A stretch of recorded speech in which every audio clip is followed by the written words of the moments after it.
And 5, 4, 3, 2, 1, we're live.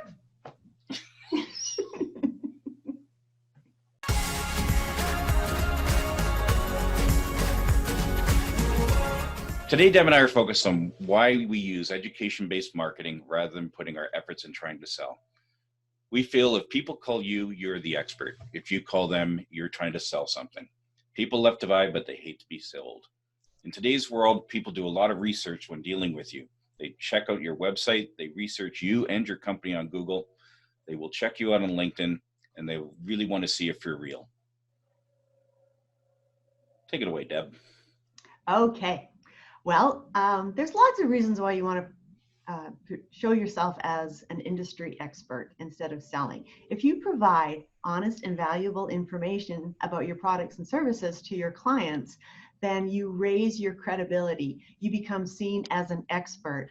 And when people are looking for expert information, they're going to go to their websites, they're going to go to Google, and they're going to find out who knows what. So if you can present yourself as an industry expert and an authoritative solution provider, they're going to listen. That's going to buy you credibility, and people will be more likely to buy from you. So where do you get your ideas from when you're trying to educate your clients? Well, many years ago, I noticed that a lot of people were asking the same questions over and over again. So I created a file. I called it a FAQ file. And as I wrote out the answers and kept this file a living document, that's where I would pull a lot of my information from. And I used it on our website, on our Facebook page. I wrote blogs about it. I put it into network presentations. So when I was networking and people would say, well, what do you do? I would give them a few tidbits that proved that I was, in fact, an industry expert in the field of equipment leasing. Case studies, that's another example. That's where it's a story, and people love stories. So if you can write a story about a time where you solved a client's problem and how you did it, and this problem might, what's the word I'm looking for, might affect them, that shows that you're an industry expert. Testimonials also are very helpful. Google reviews, we have, I think, 31 Google reviews. People will check those out to see how you've helped other people and what you did to help, and that shows that you are an industry expert, which buys you credibility. Okay, can I ask you a question about your Google reviews? Absolutely. Have you ever had a negative review? No. And I wouldn't know what to do if I did have one. There's got to be some tech I think it's an important one, because if you get negative reviews, really all you can do is address the review, open and honestly with them, and get more positive reviews, so it kind of blends into the background. So sometimes there's haters out there, and you just have to be a little bit careful. So I just thought I'd bring that up. No, that makes perfect sense. And addressing it and being as open and honest as you can and dealing with it rather than running from it, I think is the best thing to do too. So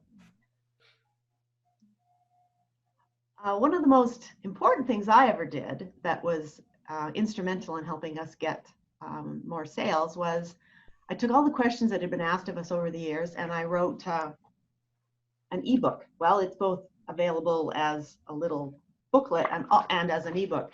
And that was very helpful. A lot of people were very grateful to have been able to read about leasing, the advantages, what works, what doesn't, how it stacks up against banking.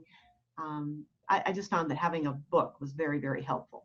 So those are some of the things I've tried: testimonials, facts-based, case studies. How about yourself, Paul? What have you done to in marketing to use education-based material? Well, one of the most useful tools we came up with for our clients was a move list. We found when we went to install a phone system the day of the move, often people weren't ready. They didn't have cable in place. They didn't have their phone numbers transferred to their new location with the telephone company. So every time one of our clients was moving, the first thing we did was send them a move list. And it really took a lot of the stress and anxiety out of that move. That's a brilliant idea. Absolutely. And I think when people are moving, they're not thinking about their phones as much as where's the furniture going to go? When is the furniture going to get there? And you know, there's lots to think about. When does the sign go up? So getting everything settled and not being able to use your phone, that'd be awful. It happened too often. For sure. So I think that's all we had to cover for today, but there are all kinds of other education-based marketing ideas, and we'll be covering those in another video at another time. Is that right? Yep. Okay. And the final thought I just want to get across is if people have any questions, feel free to use the comments below. And if you like our content, we'd appreciate if you subscribe to our channel. We'd really appreciate it. And we look forward to producing content consistently. Okay. Thanks, Paul. Thanks. Bye, Deb. Bye-bye.